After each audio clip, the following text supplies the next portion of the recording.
The morning sun scorched Elizabeth Dempsey's tear-stained face as the stagecoach lurched forward, leaving behind the dreams she'd carefully nurtured over countless lonely nights. She was 30 miles outside of Promise Creek, Wyoming Territory, her hope abandoned like yesterday's newspaper, when the driver called out that they needed to stop for a broken wheel. Danielle Parker clutched her meager belongings, a single trunk containing everything she owned in this world, and stared out the dusty window of the stagecoach. The year was 1876, and the promise of a new life that had carried her across an ocean and half a continent was evaporating like morning dew under the harsh western sun. She had traveled all the way from Boston with a marriage arrangement that had just crumbled before her eyes. "Miss, you'll have to wait here while we fix this wheel," the driver called back to her. "Might be an hour or more." Danielle nodded numbly, still processing the humiliation she'd suffered just hours before. Mr. Jameson, her intended husband, had taken one look at her, asked about her dowry, and upon learning she had none, had promptly informed her that their arrangement was void. His exact words, "I need a wife who brings something to the marriage besides another mouth to feed," still rang in her ears. She stepped out of the coach, grateful for the chance to stretch her legs. The Wyoming landscape stretched out before her, wild and untamed, so different from the crowded streets of Boston, where she'd grown up in her aunt's modest home after her parents died of influenza. Her aunt had recently passed as well, leaving Danielle with nothing but debts and a desperate need to find a new path forward. The stagecoach had stopped near a small creek, and Danielle wandered toward it, seeking solace in the gentle sound of water flowing over rocks. She removed her bonnet, letting the light breeze cool her face as she considered her options. She had enough money for perhaps 2 nights at a hotel, and then what? Return to Boston with her tail between her legs. There was nothing waiting for her there except creditors and pity. "Whoa there, thunder!" A deep voice called out, startling Danielle from her thoughts. A tall man on horseback emerged from a copse of trees, leading a second horse loaded with supplies. His broad shoulders and strong jawline were partially obscured by a well-worn cowboy hat, but there was no hiding the striking blue of his eyes when he spotted her standing by the creek. "Pardon me, madam," he said, tipping his hat. "Didn't expect to find a lady out here." Danielle quickly replaced her bonnet. "The stagecoach broke down," she explained, gesturing toward the road where the driver and his assistant were working on the wheel. "We're delayed." The stranger dismounted with easy grace, revealing his considerable height. "Owen Blackwood," he introduced himself. "My ranch is about 3 miles from here." "Danielle Parker," she replied with a small curtsy. "Pleased to make your acquaintance, Mr. Blackwood. Where you headed, Miss Parker?" Not many folks passing through these parts unless they're going to Promise Creek. Danielle felt her face flush with embarrassment. I was meant to be meeting someone in Promise Creek, but the arrangement has fallen through." Owen's expression grew concerned. A mail-order bride situation. Her surprise must have shown on her face because he quickly added, "It's not uncommon out here, more men than women by a fair margin." "Yes," she admitted, seeing no point in hiding the truth, "but my intended found me unsuitable." Owen's brow furrowed. "Unsuitable? How could that be?" Danielle looked away, focusing on the rushing water of the creek. "I have no dowry. My aunt raised me after my parents died, and when she passed recently, there were more debts than assets.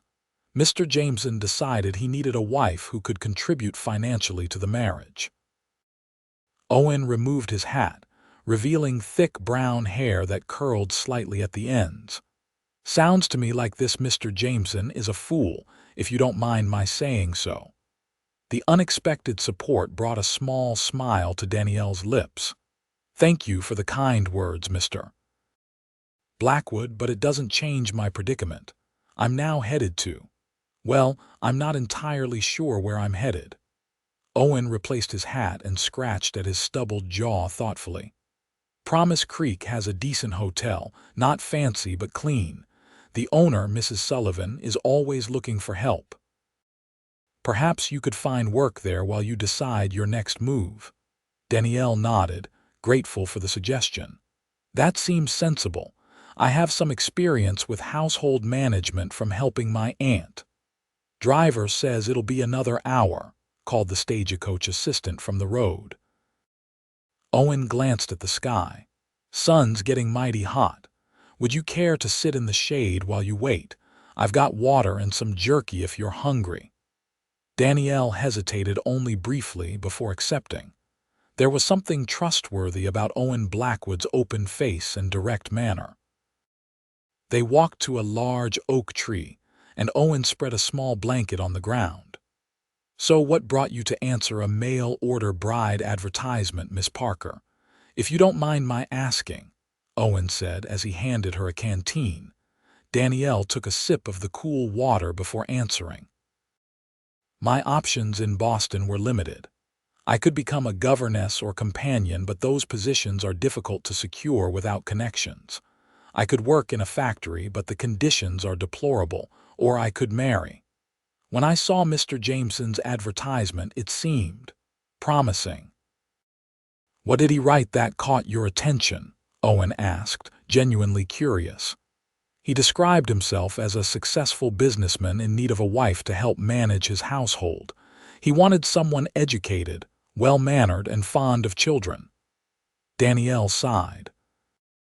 What he failed to mention was his requirement for financial contribution. Owen shook his head. That wasn't right of him. A man should be clear about his expectations. And what about you, Mr. Blackwood? What brings you to Wyoming Territory? Danielle asked, eager to shift the conversation away from her embarrassing situation. I came out here with my pa after the war. He fought for the Union, came back different, said he couldn't stand the crowds back east anymore. We homesteaded together until he passed 5 years ago. Been running the place on my own since then. I'm sorry about your father, Danielle said softly. Thank you. He lived a good life, taught me everything I know about ranching. Owen gazed out at the rolling landscape. It's a good piece of land. Started with cattle, but I've been breeding horses too. That's Thunder there, and the mare is Willow. Best horse I ever trained. They're beautiful animals, Danielle commented, admiring the strong lines of the horses grazing nearby. You ride, Miss Parker. I've had very few opportunities, she admitted. Boston doesn't afford much space for such activities, at least not in my circles. Owen nodded, understanding. Well, out here, riding is as necessary as walking. Life moves at a different pace in the West. The conversation flowed easily between them, and Danielle found herself relaxing in Owen's company. He told stories of ranch life, of cattle drives and wild horses, of winter blizzards and summer droughts. He spoke with such passion about the land and his work that Danielle could almost see herself in that life, a stark contrast to the sterile business arrangement she'd traveled so far to fulfill. All too soon, the stagecoach driver called that they were ready to depart. I should go, Danielle said, rising from the blanket. Thank you for your kindness, Mr. Blackwood. Owen stood as well, towering over her petite frame. It was my pleasure, Miss Parker. He hesitated, then added, if you have trouble finding work in Promise Creek, my offer stands. The ranch could use a good hand, and I pay fair wages. Danielle smiled, touched by his generosity. That's very kind of you. I shall keep it in mind. Owen tipped his hat as she walked back to the stagecoach. As she settled into her seat, Danielle found herself watching through the window as Owen Blackwood mounted his horse and rode away, wondering if their paths would cross again. Promise Creek turned out to be a dusty collection of wooden buildings strung along a main street, with several smaller streets branching off like tributaries from a river. The stagecoach dropped Danielle at the Promise Creek Hotel, a two-story structure that, while not impressive, looked clean and well-maintained. Mrs. Sullivan, the hotel owner, was a plump, gray-haired woman with sharp eyes that seemed to assess Danielle's worth in a single glance. But unlike Mr. Jameson, Mrs. Sullivan seemed to find something of value. "So you're looking for work, are you?" she asked after Danielle explained her situation, carefully omitting the more humiliating details. "Yes, madam. I'm a hard worker and quick to learn." Mrs. Sullivan nodded thoughtfully. "I could use help with the cleaning and serving meals. Not much pay, but you'd get room and board. We can try it for a week, see how it goes." Danielle accepted gratefully and soon found herself settled into a small room at the back of the hotel, unpacking her few belongings. The work was hard changing linens, scrubbing floors, serving meals to travelers and the occasional local who came in for Mrs. Sullivan's famous apple pie, but Danielle threw herself into it with determination. A week passed, then two. Mrs. Sullivan seemed pleased with her work, and Danielle began to think that perhaps she could make a life here in Promise Creek. It wasn't what she had dreamed of, but it was honest work, and she was beholden to no one. It was early on a Tuesday morning, nearly 3 weeks after her arrival, when Danielle was sweeping the hotel porch and spotted a familiar figure riding down the main street. Owen Blackwood sat tall in his saddle, his broad shoulders squared against the morning sun. He tied Thunder to the hitching post in front of the general store across the street, then paused, his gaze sweeping the surroundings until it landed on her. Recognition lit his face, and he touched the brim of his hat in greeting before disappearing into the store. Danielle found herself smiling as she continued her sweeping, and when Owen emerged from the store some time later with supplies loaded onto a pack horse, she was still on the porch. "Miss Parker," he called, crossing the street. "Good to see you found a place here." "Mr. Blackwood," she replied with a nod. "Yes, Mrs. Sullivan was kind enough to offer me employment." "Hotel work suiting you?" he asked, his blue eyes studying her face. Danielle considered the question. "It's honest work," she said finally, "and Mrs. Sullivan is fair." Owen nodded, understanding what she hadn't said. Sometimes honest work is enough to get by, but not enough to build a life on. One must be grateful for small mercies, Mr. Blackwood. Indeed. He glanced at the hotel behind her, then back to her face. "I meant what I said before, about work at the ranch. Pay would be better than what you're likely getting here." Danielle was surprised by the offer. "What sort of work would it be? My housekeeper, Mrs. Fletcher, is getting on in years. She's been wanting to move to Denver to live with her daughter. I need someone to cook for the ranch hands and keep the house in order. It's not easy work, but it's steady, and as I said, the pay is good." The prospect was tempting. Danielle had quickly discovered that while Mrs. Sullivan was fair, the pay was indeed meager. At her current rate of saving, it would be years before she had enough to move on or establish herself independently. "I would need to give Mrs. Sullivan proper notice," Danielle said thoughtfully. Owen's face brightened. "So you'll consider it?" "Yes, I believe I will." "Good. I'll be back in town on Friday for the supply wagon. If you've made up your mind by then, I can bring you out to the ranch." Danielle nodded, her mind already racing with the possibilities. "Thank you for the opportunity, Mr. Blackwood." Owen tipped his hat again. "My pleasure, Miss Parker. Until Friday, then." As he rode away, Danielle couldn't help but wonder if this chance meeting was fate's way of offering her a new path. Mrs. Sullivan was surprisingly understanding when Danielle gave her notice that evening. "Can't say I blame you, girl. Ranch work pays better, and Owen Blackwood's a decent sort, not like some of the ranchers around here." "You know him well?" Danielle asked, curious about the man who had offered her this new opportunity. Known him since he came to these parts with his pa. Good man, honest. Works that land harder than most and treats his hands fair. Never known him to raise his voice, even when he's got cause. Mrs. Sullivan gave Danielle a speculative look. He's not married, you know. Danielle felt her cheeks warm. I'm going as his housekeeper, Mrs. Sullivan. The older woman chuckled.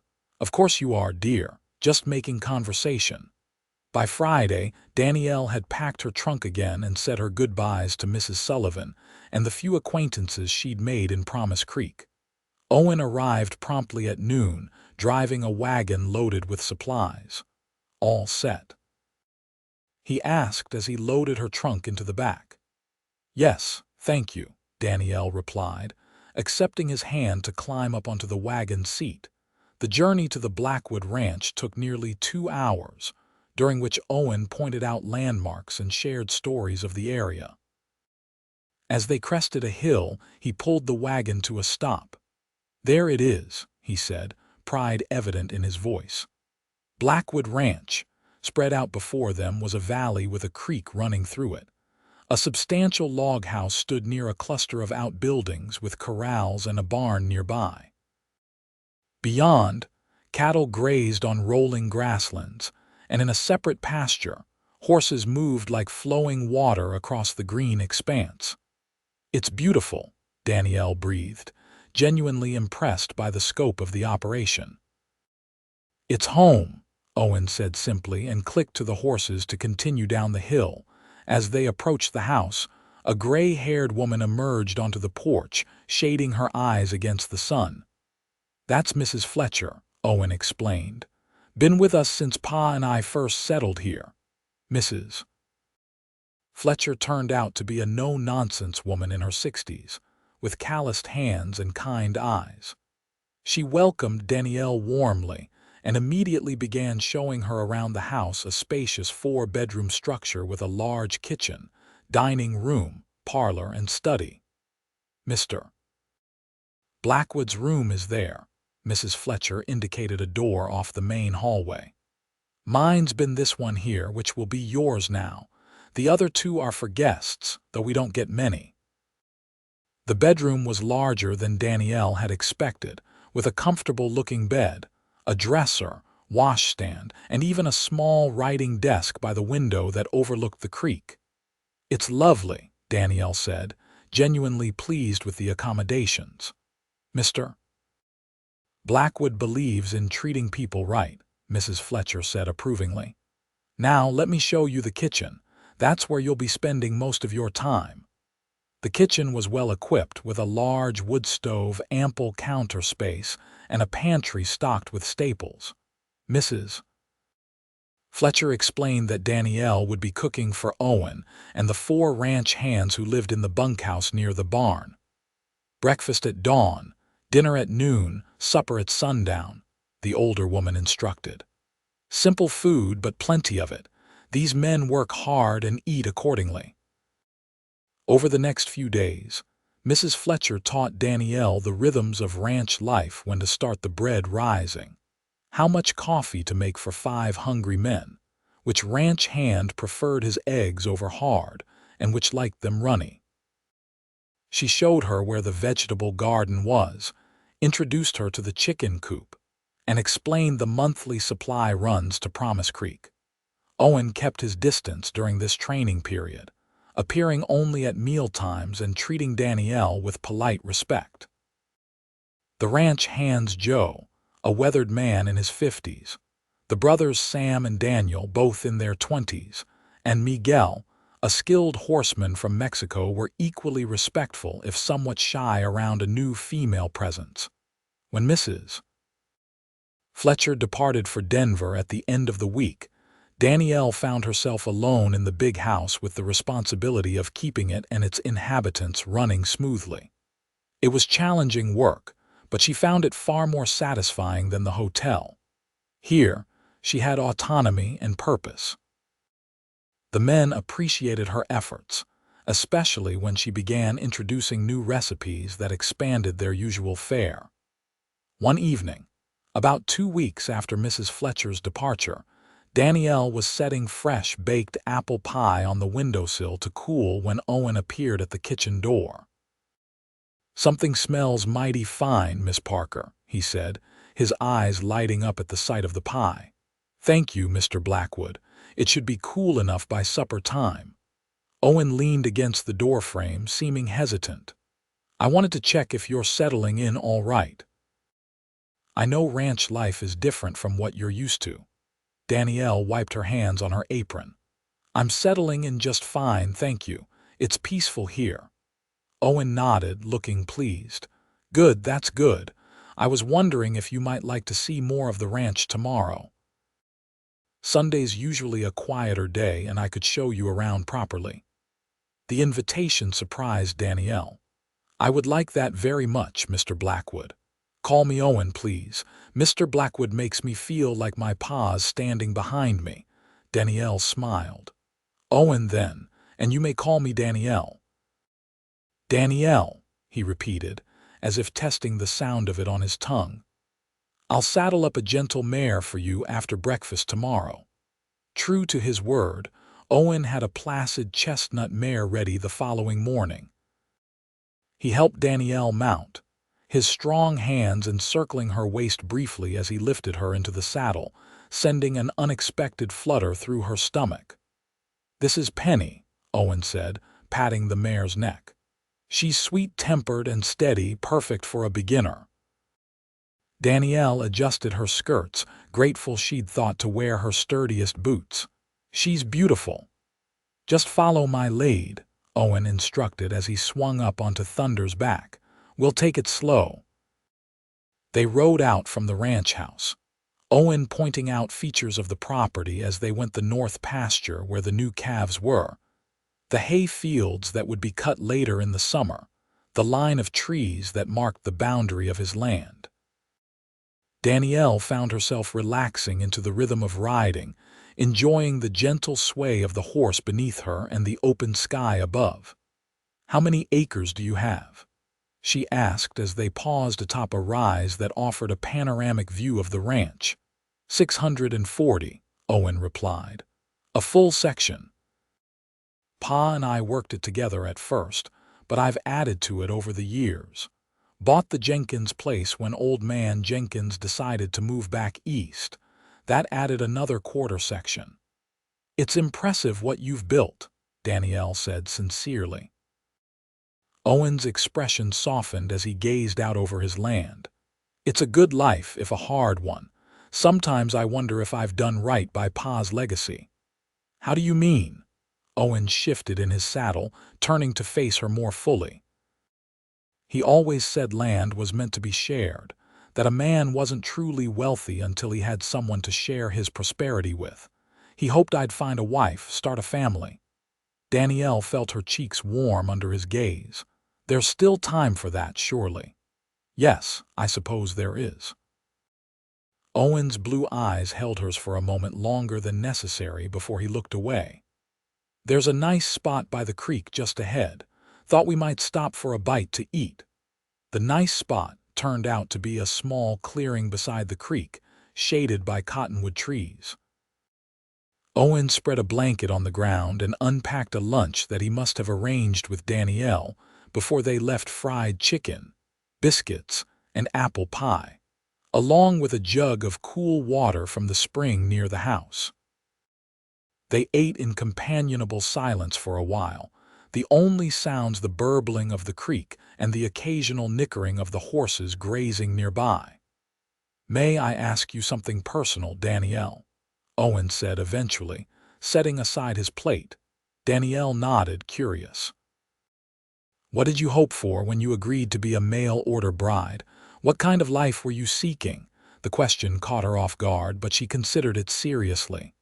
"Security at first, a home. Perhaps in time, children." She looked down at her hands. "I had few illusions about romantic love. I thought respect and kindness would be enough for a contented life." "And now," Owen pressed gently, "what do you hope for now?" Danielle raised her eyes to his. "I'm not sure when Mr. Jameson rejected me. It felt like the end of something, the end of hope, perhaps. But now, Owen encouraged when she trailed off. Now I think perhaps it was the beginning of something else, something I hadn't considered. Owen's expression grew thoughtful. Independence. Yes, partly that, Danielle agreed. I've never been entirely my own person before. With my aunt, I was always the dependent niece. With Mr. Jameson, I would have been the wife who owed her position to his charity. Here I work for my keep. There's dignity in that. There is, Owen acknowledged.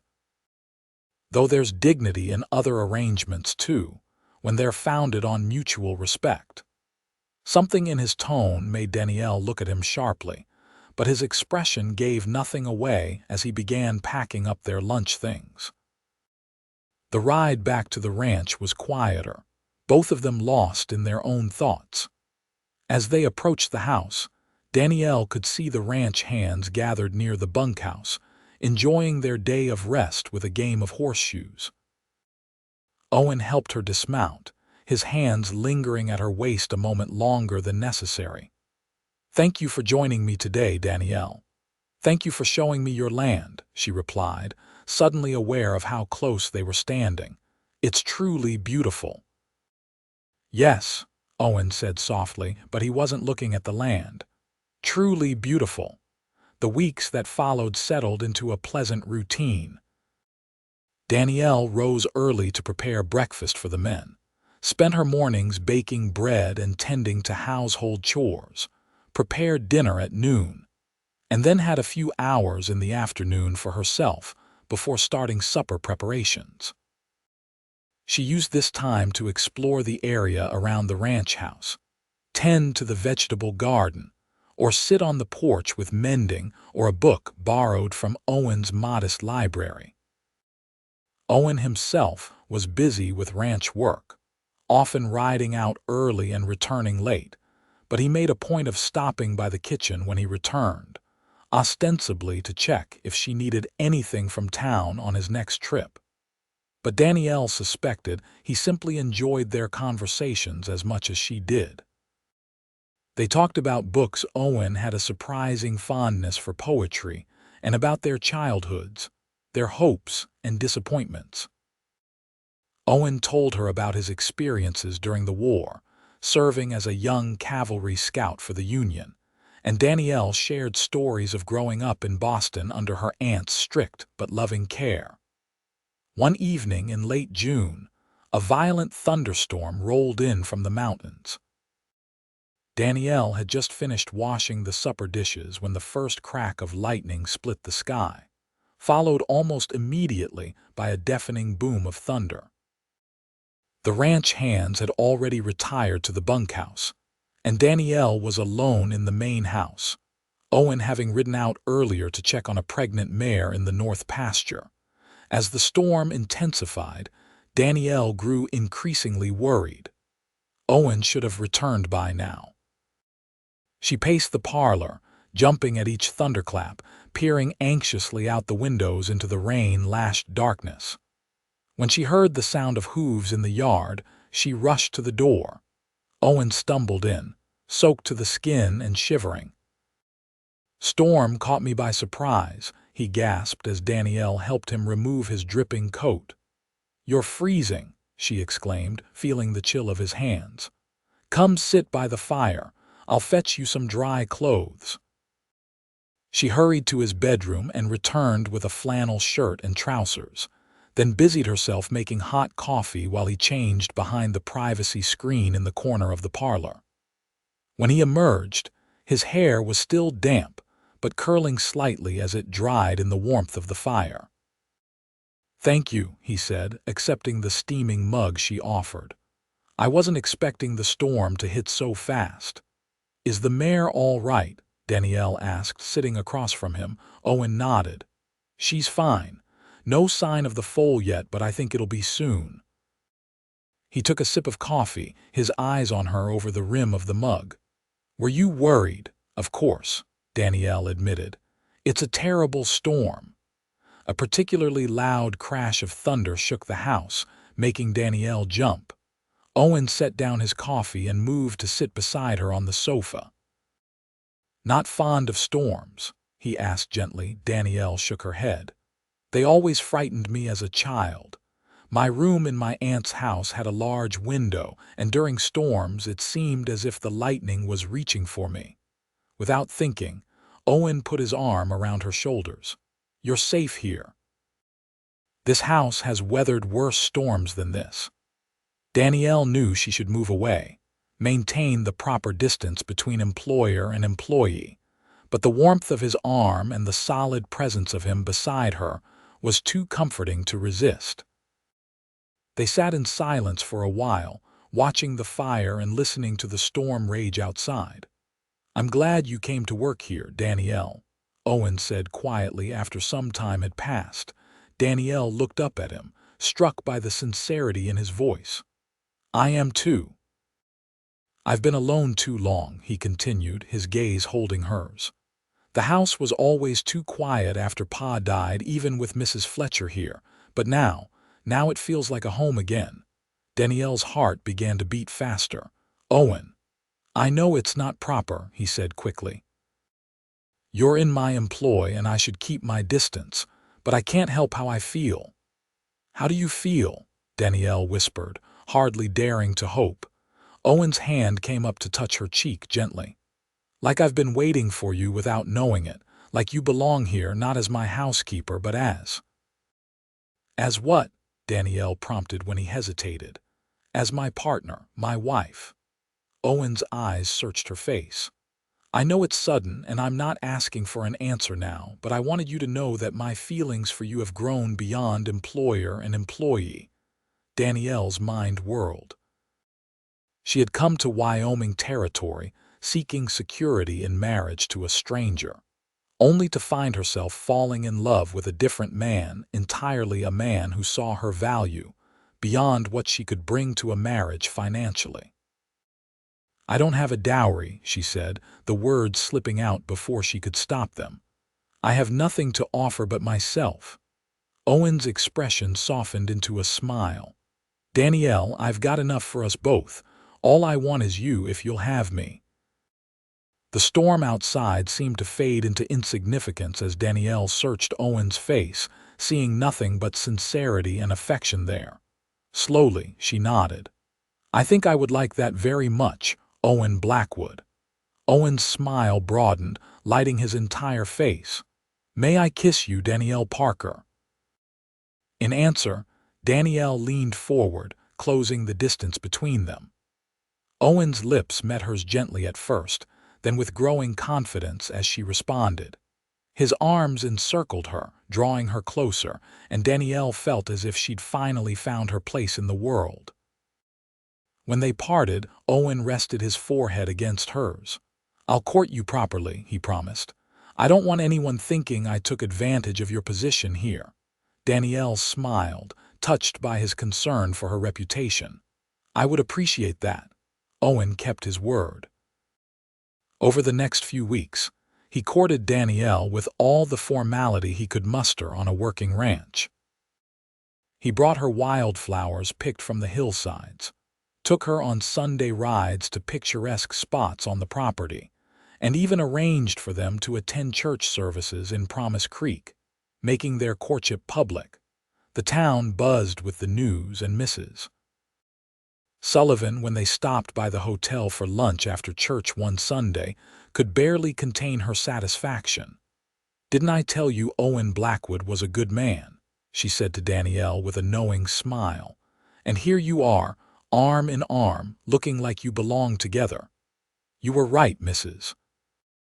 Sullivan," Danielle acknowledged with a laugh, "though I was only looking for employment at the time." "Sometimes the good Lord has plans we don't expect," the older woman said sagely. "When are you two making it official?"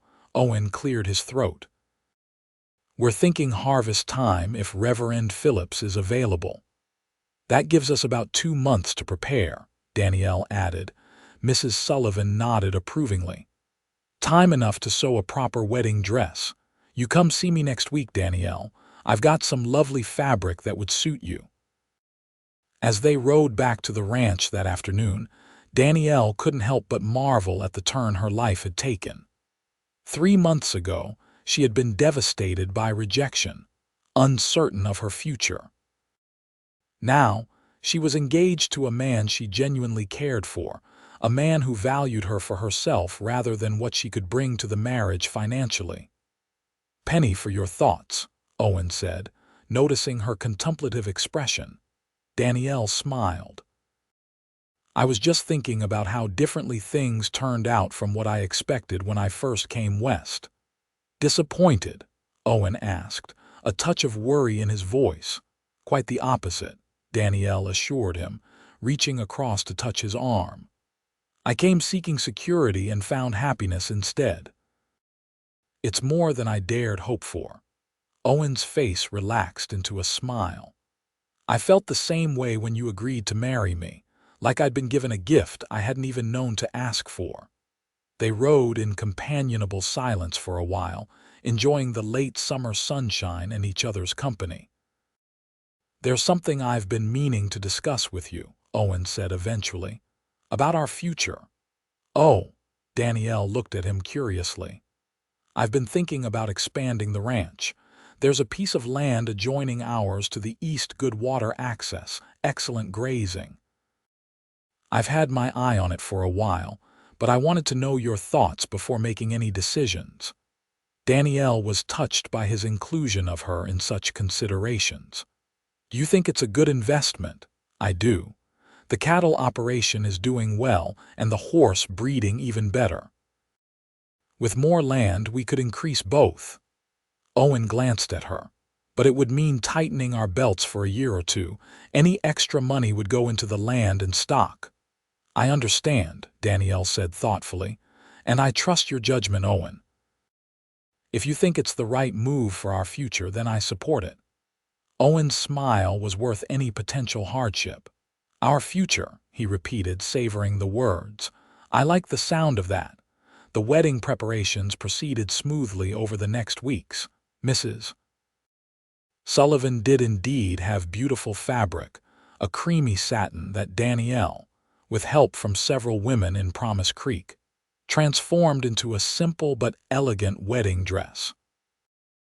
Owen, meanwhile, ordered a new suit from Denver and spent long hours with the ranch hands ensuring that the fall roundup would be completed before the wedding. As the date approached, guests began arriving from neighboring ranches and towns. Owen's closest friend from his Army days, David Marshall, came all the way from St. Louis to serve as best man. Even Mrs. Fletcher made the journey from Denver, declaring that wild horses couldn't keep her from seeing her boy get married. The wedding day dawned clear and cool, a perfect September morning. Danielle dressed in Mrs. Sullivan's room at the hotel, where she'd spent the night in keeping with tradition. Her hands trembled slightly as she secured the last button on her dress and arranged the veil. Mrs. Fletcher had loaned her something borrowed dear, and it brought me luck in my own marriage. A knock at the door revealed Mrs. Sullivan, resplendent in her Sunday best. "My goodness, don't you look beautiful?" the older woman exclaimed. "Owen Blackwood won't know what hit him." Danielle smiled nervously. "I hope everything goes smoothly. Weddings never go entirely to plan, my dear, but that's part of their charm." Mrs. Sullivan patted her hand.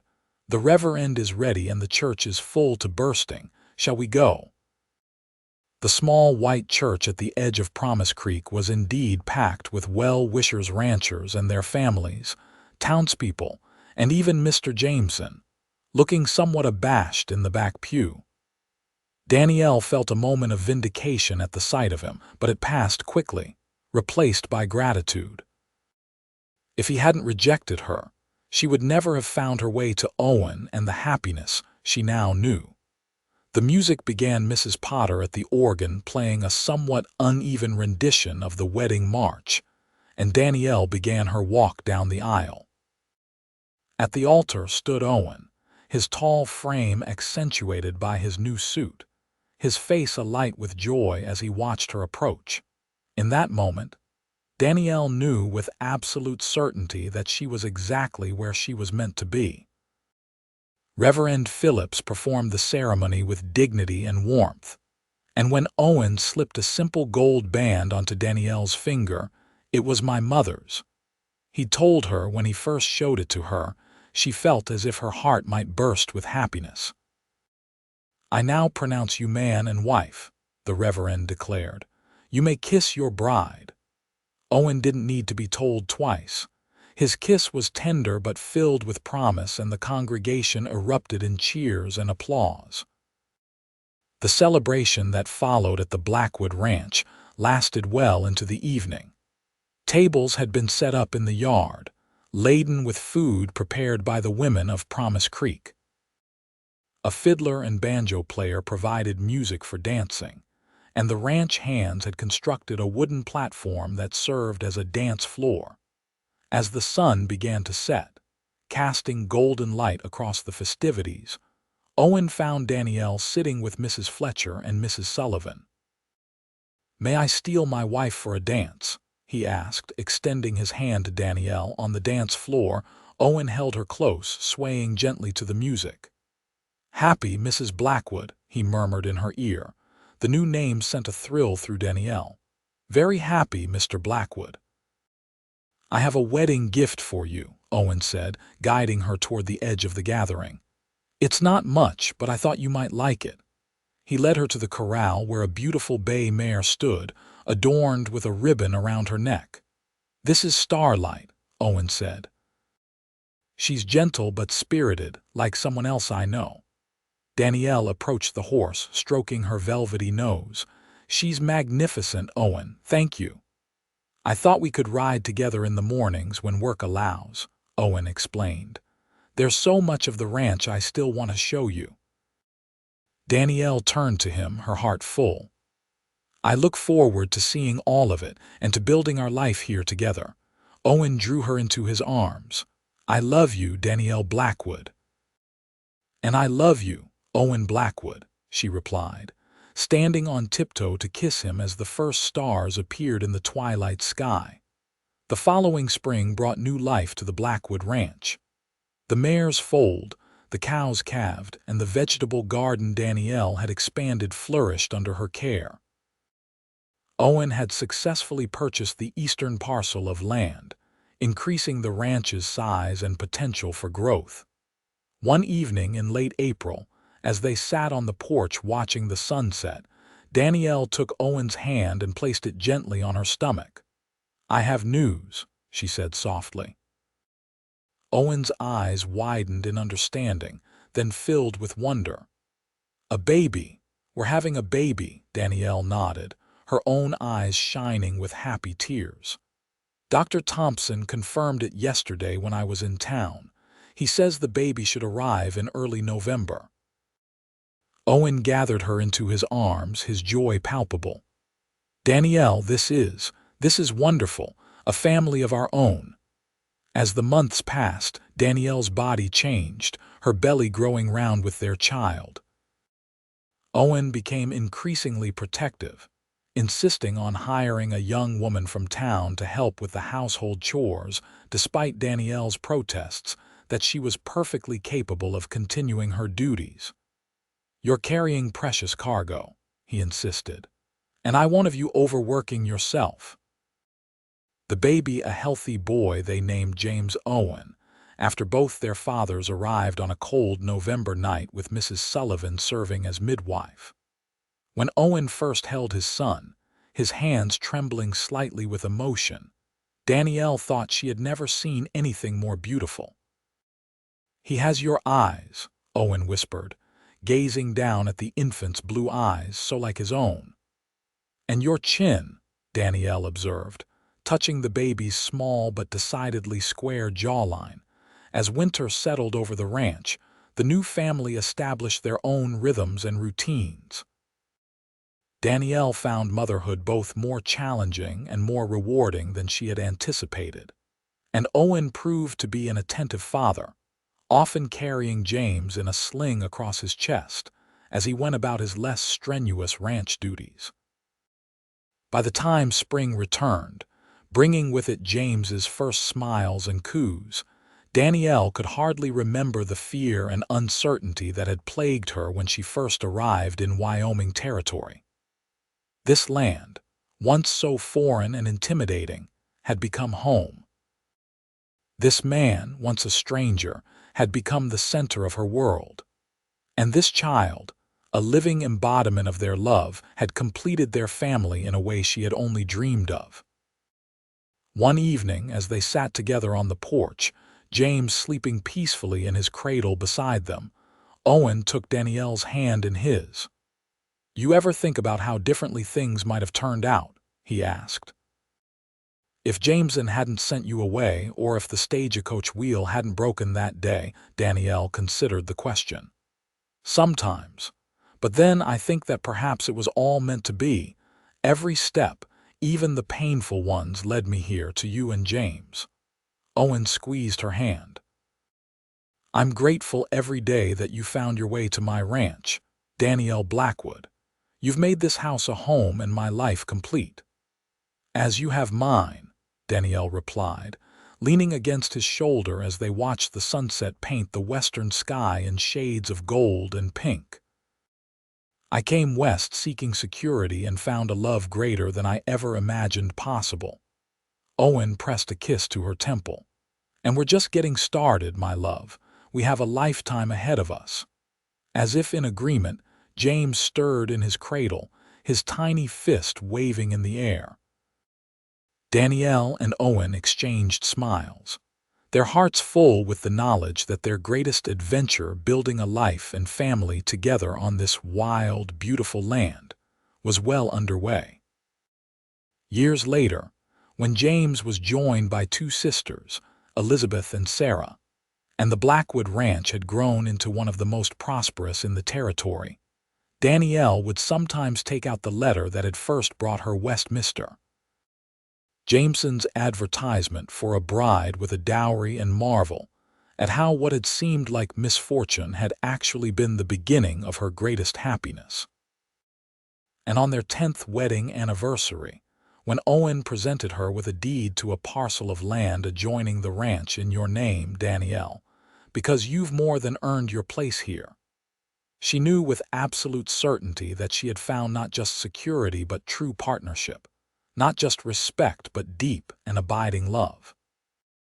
In the end, what had mattered wasn't the dowry she lacked, but the courage she possessed, the courage to journey into the unknown, to rebuild after disappointment, and to open her heart to the possibility of love with a man who saw her true worth from the very beginning.